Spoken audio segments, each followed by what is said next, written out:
Hi guys, Assalamualaikum. Welcome back to my channel. So hari ni hari yang ke-9 kita berpuasa di bulan Ramadan pada tahun ini. Yeay. Korang macam mana korang punya puasa? Korang punya puasa adakah baik, adakah buruk? Sekarang ni Munira dekat sekolah Mak Munira. Munira baru lepas habis fisio tangan dan Munira discharge pada fisio tangan, alhamdulillah.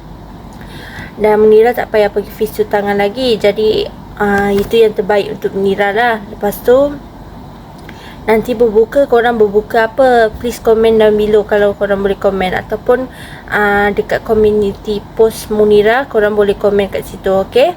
Munira akan postkan banyak-banyak. Okay, untuk video kali ini Munira nak cakap sikit tentang apa ya. Munira tak tahu nak cakap apa. Kalau berdepan dengan kamera ni, Munira tak tahu nak cakap apa. Sebabnya Munira tak ada satu topik untuk Munira berbicara tentang poin-poin dia. So sorry because Munira tak ada topik sangat, okay? Sekarang ni kesihatan Munira baik, alhamdulillah. Puasa Munira semua baik. Sekarang ni kita nak ada dekat 10 Ramadan. Sebab hari ni hari ke-9 kan. Besok 10 Ramadan. Besok rancangannya Munira nak berbuka puasa bersama Opa dan Pakcik Munira sekali. Kita orang nak berbuka puasa sama-sama sekali dekat tempat kakak Munira kerja sana. Jadi Munira nak berbuka puasa sana. Kalau boleh Munira rakam, Munira akan rakam. Tapi kalau tak boleh rakam, nanti untuk video minggu depan Munira akan tunjuk kat korang lah. Untuk baju raya semua Munira dah beli. Cuma tudung raya je Munira belum beli. Sebabnya kan tudung raya susah sikit nak masuk.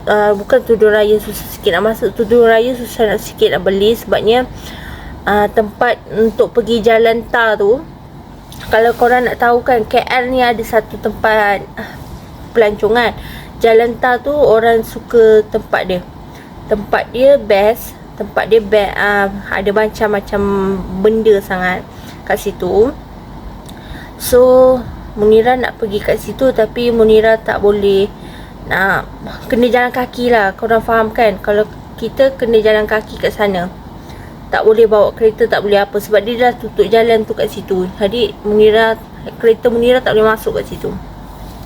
So tahun ni mungkin Munira akan praktis bawa kereta sendiri. Dan Munira mungkin boleh jalan-jalan, keluar ataupun sebagainya, okay? Munira tak tahu lagi nak vlog ke apa kalau Munira boleh bawa kereta. Sebabnya Munira tak biasa lagi untuk pegang steering. So Munira dah belajar pegang steering, tapi macam Munira tak biasa lagi untuk tukar shift gear semualah. Munira ambil automatik ya, memang senang ambil automatik je, tapi itulah susah sikit untuk bagi Munira untuk ingat semuanya. Okey, lagi apa Munira nak cakap pasal projek Munira pula.